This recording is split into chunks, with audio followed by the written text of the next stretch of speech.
Welcome to Francis Reads a Bible. Today I'll be moving on to Genesis chapter 10.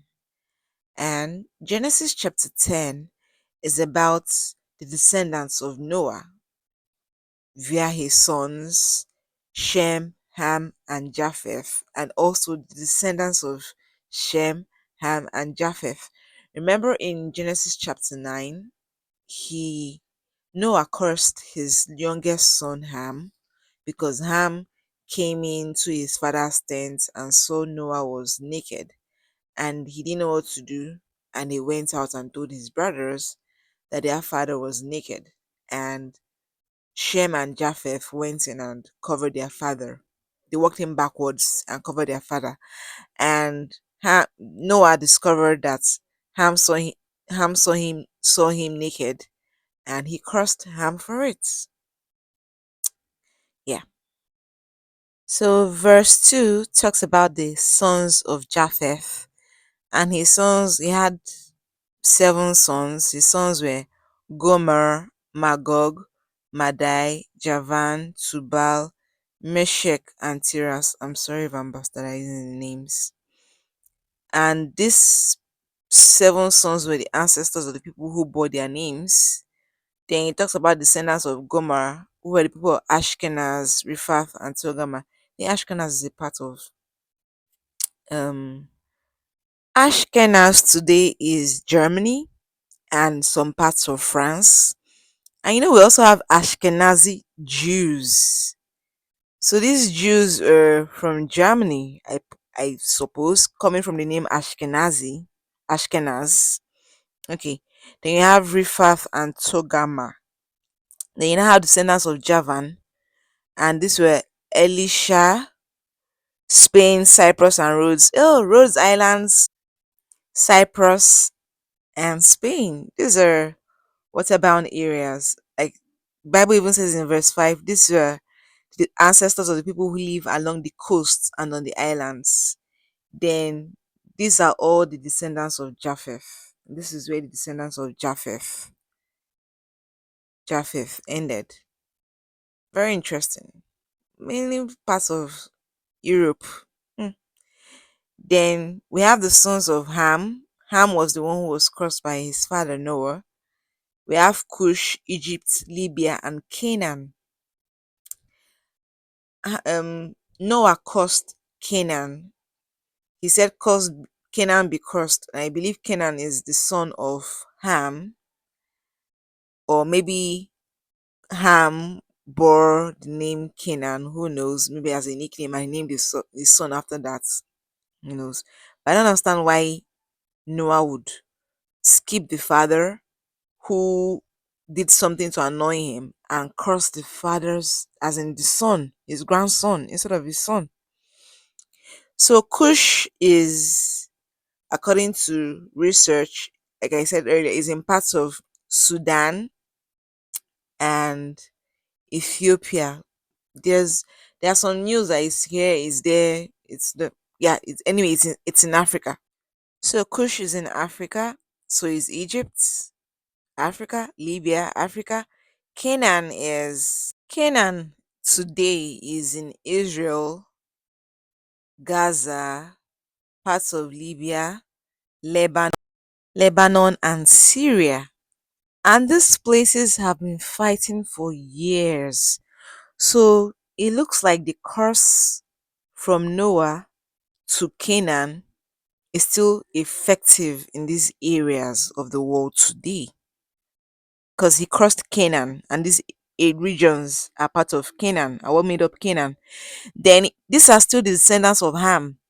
Goes on to talk about Egypt, and Egypt's descendants of Egypt, son of Ham, were Lydia, Anam, Lehab, Naphtu, Patrus, Kashlu, Crete. Crete, yes.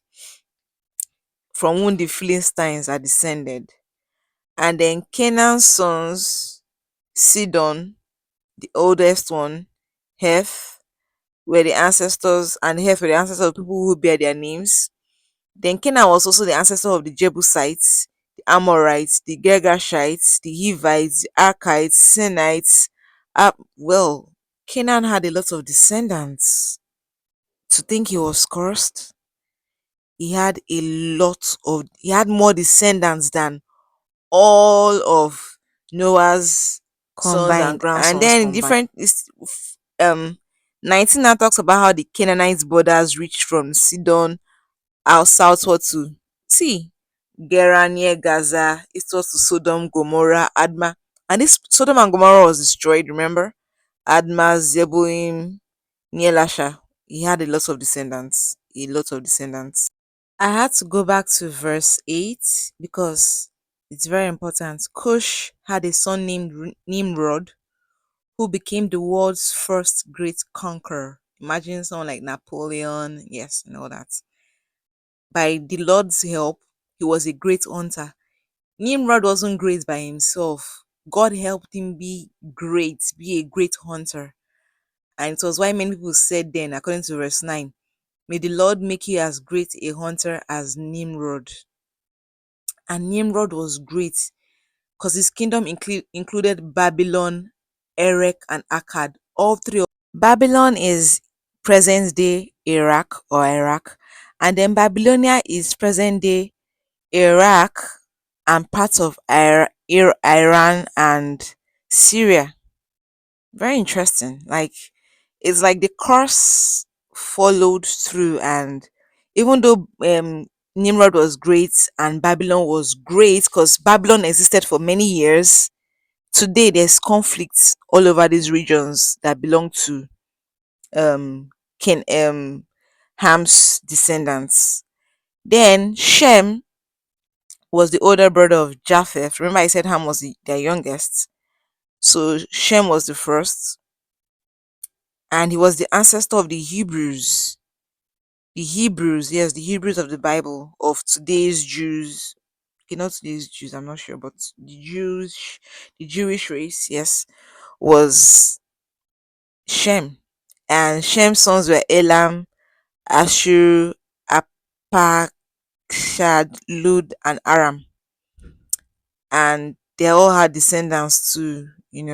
So really interesting. Then this just covered 21 to 31 covered the descendants of Shem and their different tribes and countries, each group speaking its own language. Okay, thoughts after the flood, each speaking their own language, I think after the flooding, but to them in presence day actually.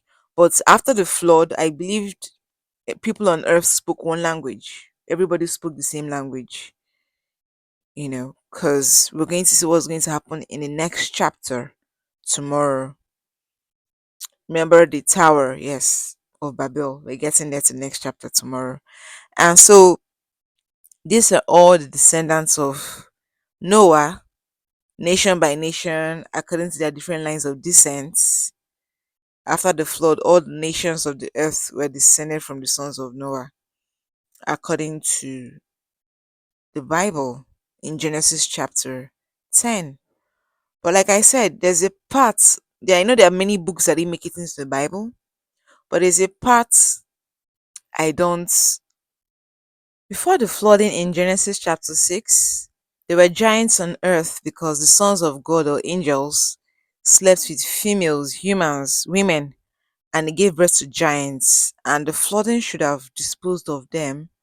But in the future, after the flooding, we still had giants. We had the Anakims or the Anakites and the Rephaims, right? Yes, we had the Anakites. Those ones were very popular.